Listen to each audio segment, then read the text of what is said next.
Dieu veut nous doter de cette puissance. C'est pourquoi il nous corrige. Il nous montre certaines erreurs qu'en tant que chrétiens nous commettons. Apocalypse 3.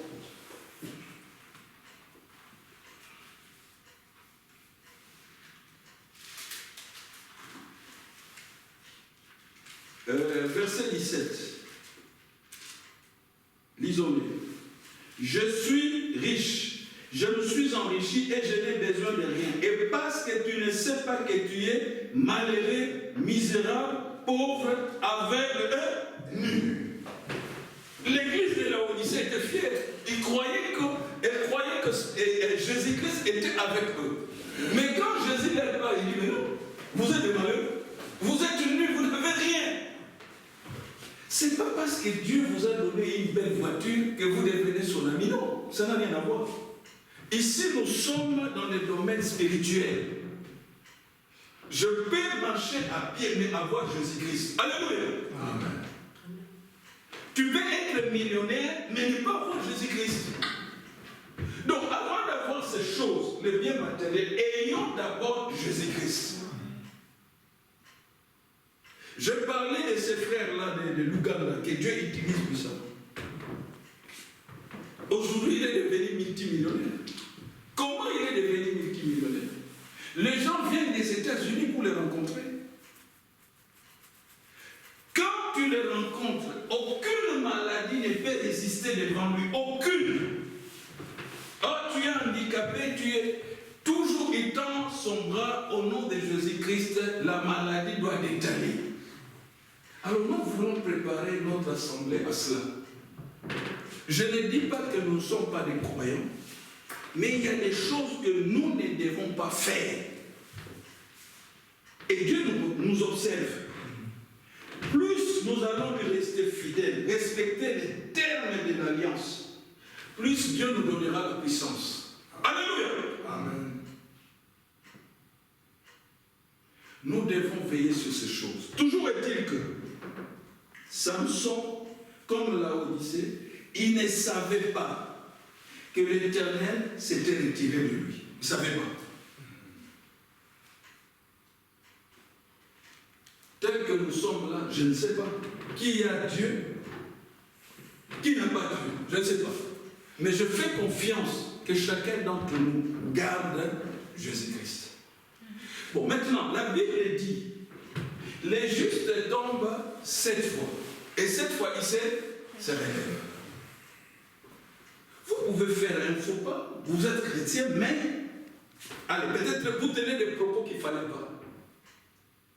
Mais si le Saint-Esprit vous les fait remarquer, qu'est-ce que vous devez faire? Vous devez vous repentir et demander pardon. Quoi que vous fassiez, quoi qu'il vous arrivera à faire, même si vous tombez, voici mon conseil, venez toujours à l'assemblée. Ne faites pas comme ces gens-là, ou ces gens des chrétiens, quand ils tombent, ils fuient l'assemblée. C'est une erreur. Jésus a dit, venez à moi, vous tous qui êtes chargés et fatigués. Je vous donnerai quoi? Le repos.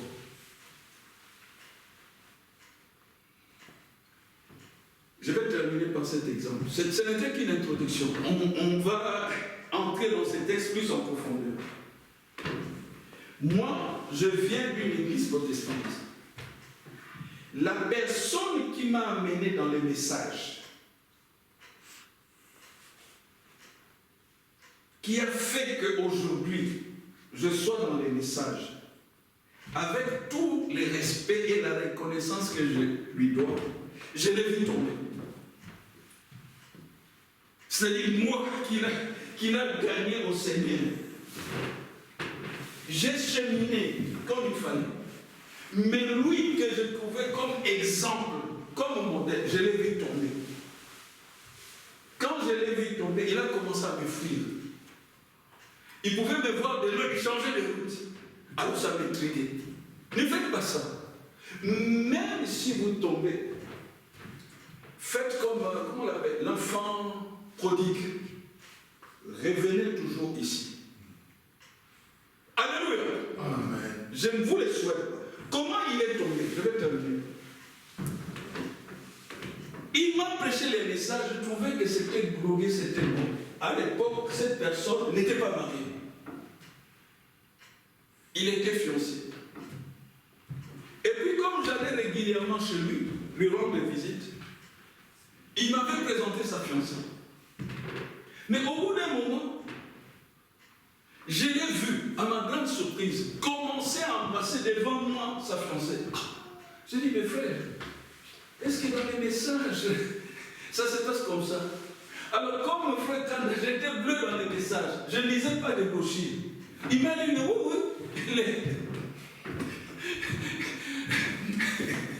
les gens trouvent des faux prétextes sur Frère Branham. Que le Frère Branham, il est d'accord avec ça. J'ai dit, mais chez nous, à l'église protestante, mais on ne tolère pas ça. Donc, vous, dans les messages, il est trompé, Frère Branham. Vous voyez? Frère Branham n'a jamais dit de pareilles choses. Celui qui a pris le nom de Frère Branham comme couverture, c'était pour me dribbler. Et ça s'est répété. Encore et encore et encore. Et moi, ça m'intriguait. J'ai dit, mes frères, en tout cas, moi, ça me gêne. Oh non, les messages autorisent. Parce qu'il m'expliquait, il développe une théorie. Quand on est fiancé, donc on est déjà marié. Une histoire à dormir debout. Et puis, ce qui devait arriver arriva. La sœur était devenue grosse. Alors l'église était mise au courant. Et les frères et la sœur ont été sanctionnés. C'est comme ça qu'il a commencé à me fuir. Il me rencontre en cours, il fuit. Il ne venait plus à l'assemblée. Et les frères, c'est-à-dire celui qui m'avait prêché, qui m'avait converti au message, et la sœur, ils étaient gênés, ils étaient honteux. Et puis, je priais toujours pour lui, je l'aimais. Je vous l'avais dit, les justes tombent cette fois il se relève. Je ne me moque pas de lui. Mais je montre comment parfois des chrétiens aguerris, pour une petite erreur, les diables peuvent les attraper. Faites très attention.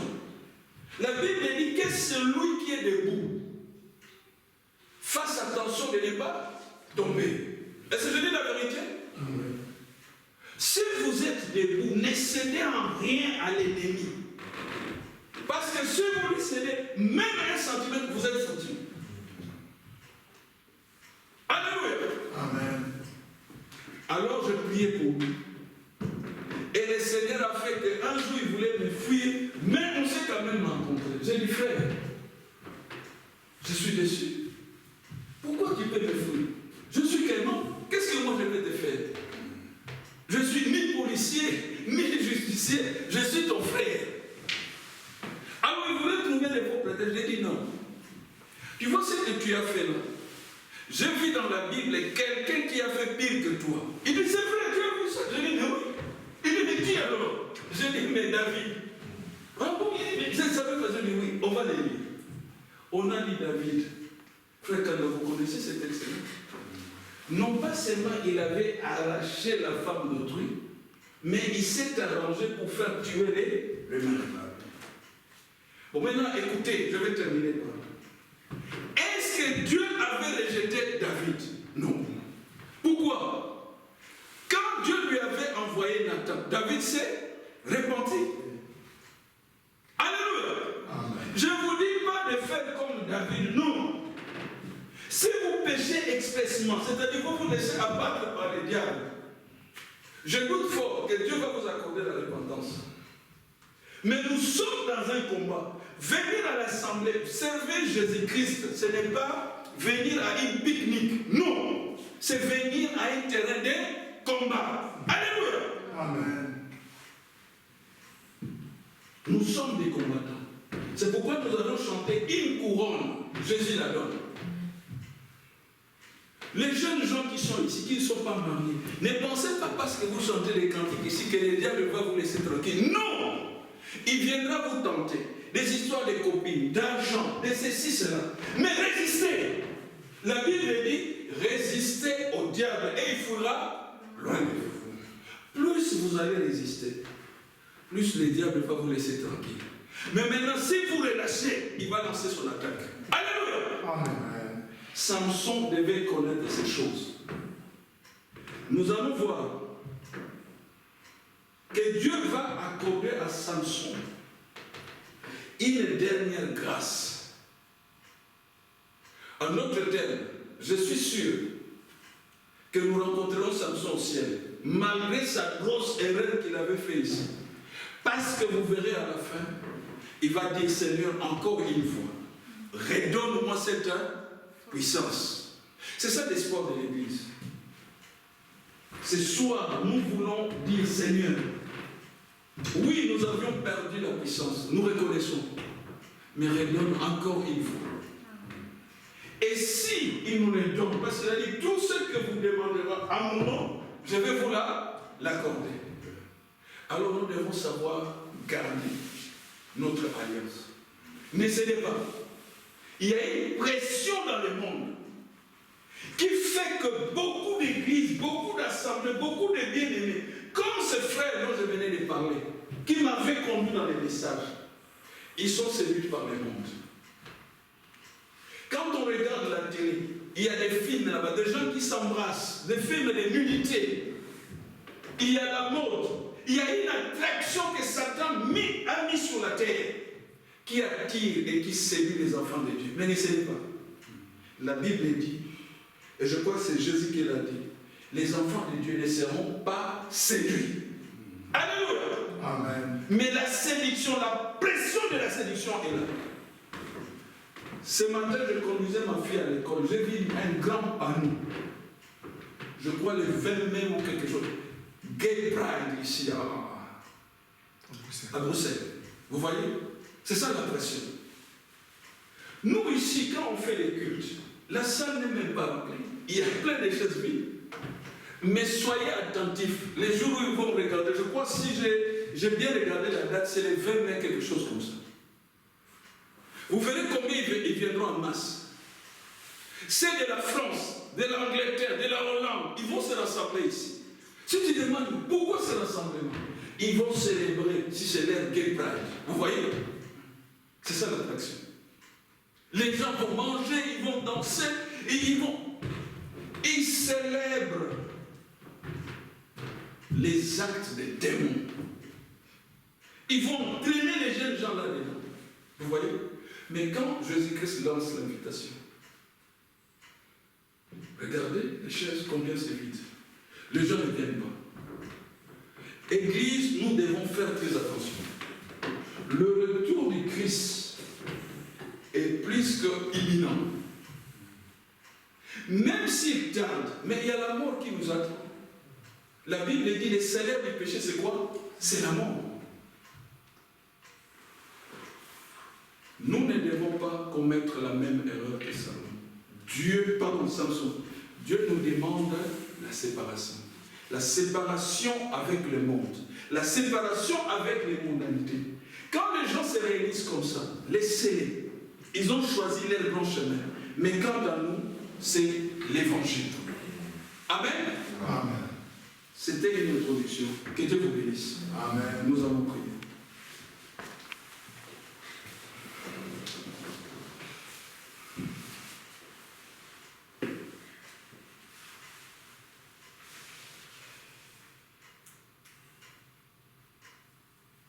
Merci Seigneur Jésus-Christ. Nous te rendons grâce, nous te bénissons Seigneur pour les paroles que nous venons d'entendre. Ô Seigneur Jésus-Christ, alors que nous voyons les nations vaciller, nous voyons les péchés s'accroître au jour le jour Seigneur, nous te disons une chose, ne nous quitte pas Seigneur Jésus-Christ. Ne nous abandonne pas, Seigneur Jésus-Christ. Garde-nous dans l'obéissance et dans la crainte de ton nom. Ne permets pas que nous puissions commettre l'erreur que Samson avait commis, Seigneur Jésus. Pardonne-nous parfois nos négligences, notre désobéissance à ta parole, Seigneur. Nous voulons te servir dans la fidélité, dans une obéissance totale. Alors nous demandons ton aide. Que le Saint-Esprit, Seigneur, aide chacun d'entre nous. Couvre-nous par ton sang précieux, Seigneur Jésus-Christ, et arme-nous de toutes tes armes spirituelles pour que nous puissions résister à l'ennemi Satan qui nous attaque encore et encore. Mais merci Seigneur parce que tu l'as déjà vaincu à la croix de Golgotha pour nous. Tu nous as dit, prenez courage, j'ai vaincu le monde. Alors manifeste cette victoire dans la vie de mon frère, dans la vie de ma soeur, Seigneur Jésus. Aide-nous à vivre pour ta gloire. Aide-nous à mener une vie de prière, de consécration. Aide-nous à être des Naziréens pour toi, Seigneur Jésus-Christ. Aide-nous à comprendre que nous devons vivre séparés du monde parce que ton retour est imminent. Merci Seigneur pour ces quelques paroles que nous venons de lire et d'entendre. Que le Saint-Esprit nous aide. Change nos vies, change nos cœurs, Seigneur Jésus-Christ, pour que nous soyons toujours attachés à toi. Peu importe ce que le monde peut présenter, ce que le diable peut faire. Mais Seigneur, nous voulons te servir parce que nous savons que bientôt tu viendras nous chercher. Bénis chaque bien-aimé frère, chaque bien-aimé sœur qui a disposé de son temps précieux pour venir ici en ta présence, Seigneur. Que tes bénédictions et ta grâce nous accompagnent. Sois-nous favorables en toutes choses. Donne-nous la force, Seigneur, pour que prochainement nous puissions encore revenir, écouter ces choses et les approfondir telles que tu me les as montrées. Sois loué et sois glorifié. Redonne-nous ta puissance, cette puissance que Samson avait et qui l'aidait à vaincre n'importe quel ennemi. Oh Seigneur, vois combien la maladie ronge les nôtres, Seigneur Jésus-Christ. Les difficultés, la pauvreté, Seigneur, les injustices dans ce monde, les guerres, Seigneur Jésus-Christ. Nous avions besoin de ta puissance. Que le Saint-Esprit inonde nos cœurs et que la puissance du Saint-Esprit soit manifeste dans nos vies. C'est au nom de Jésus-Christ que j'ai ainsi prié. Amen. Amen. Il y a un cantique que j'aimerais chanter. Reste avec nous, reste quelque chose comme ça. Ça te dit quelque chose? Reste avec nous, Seigneur. Non. Reviens, Seigneur, vers tes enfants. Reviens, Seigneur. 38? Ok. Que Dieu vous bénisse, frère. 38. Chantons-les les deux noms de cœur. Non. 39. Non.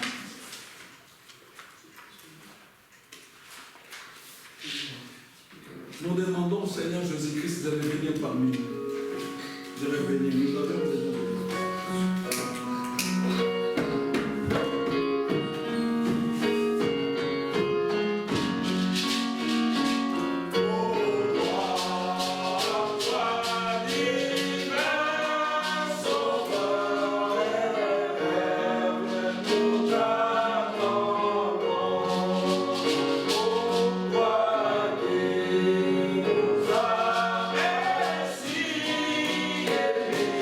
Yeah.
que je devais commencer par là. C'est juste une petite information. La sœur Liliane n'est pas avec nous. Elle m'avait téléphoné. Elle est empêchée pour une raison X. Mais peut-être quand elle-même sera là, elle le dira. Mais en tout cas, elle m'avait téléphoné pour cela. Donc, j'allais commencer par là. Et je vous l'ai dit. Et puis, autre chose, que Dieu bénisse la sœur Sarah, parce que il y a un frère qui nous a accosté là. Je crois même frère Khan avait parlé avec lui. Le frère résiderait quelque part. Il était venu du Congo. Il s'appelait, je crois, Pasteur Arsène. Sœur Sarah, ça te dit quelque chose? Si. Frère Khan, vous vous souvenez? Oui. Il y a un frère, peut-être il sera ici jeudi. Je disais que Dieu bénisse la sœur Sarah parce que il est venu du Congo, je crois, il est pasteur à Mongafula, d'après ce qu'il m'avait dit. Je ne le connais pas, mais il avait croisé la sœur Sarah. Un jour, sœur Sarah, tu venais ici à l'assemblée. Alors il a dit, tu as vu? Et c'est un peu de ça que je parlais tout à l'heure. La manière dont la sœur était habillée, il disait ça, elle doit être notre sœur. Alors je crois que je ne sais pas si vous avez échangé. Non? C'est pas la sœur Sarah alors. Il avait rencontré. Je ne sais pas s'il a parlé avec, mais il a vu une sœur passer en bleu. En bleu? Oui. Ça devait être la sœur Sarah. Mais bon, quoi qu'il en soit, il a promis d'être ici le jeudi. Jeudi, oui. Donc Dieu voulant, peut-être il sera ici parmi nous. Ce sont deux informations-là que j'avais en tête pour commencer le culte. Quoi qu'il en soit, que Dieu vous bénisse. Je laisse la place avec eux.